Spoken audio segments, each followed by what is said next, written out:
যে মনে করেন আমার গৌসিয়া কমিটিটা এই করোনার মধ্যে সবাই যখন ঘরের মধ্যে উন্দুরের মতো ঢুকে গেছে, কিছু কিছু বীর সাহসী ফুলারা বাইরে গেছে। কথা বলে না কেন?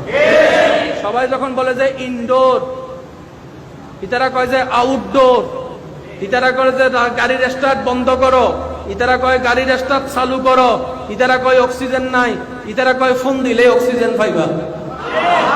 আরো জোরে বলেন না। একজনে প্রশ্ন করে, আপনারা যে দৌড়াচ্ছেন করোনার, আমরা তো করোনা কোন জায়গায় আছে না যাই না ঢুকে রয়েছি, আপনারা তো করোনা রোগীর লগে ঢুকে ঢুকে করতেছেন, ভয় লাগে না?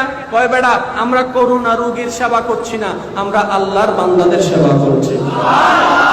বাংলার ইতিহাসে একদম মাইল ফলক হয়েছে গৌসিয়া কমিটি বাংলাদেশ, হিন্দুদের পর্যন্ত। আরো জোরে বলেন না কেন?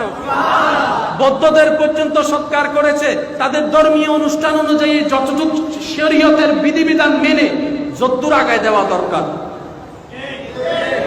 অদ্দূর কাজ করে নাই। কথা বলেন, করে নাই? এই গৌসিয়া কমিটির জন্য দরকার আছে না নাই? দোয়ার দরকার আছে না নাই?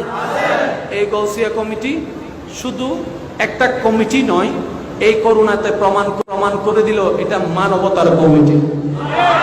কিসের কমিটি? সুতরাং সহযোগিতার হাত রাখবেন, মনে রাখবেন, সহযোগিতা মানে সবসময় টাকা হয় না, কিছু কিছু সময় মুখের সুন্দর ব্যবহারও একটা সহযোগিতা হয়ে যায়। ভাই আপনি কাজটা করেছেন, অনেক উপকার করেছেন, এই একটা কথাই ওনার মনে একটা সহযোগিতা চলে আসছে। আল্লাহ পাক আমাদের সকল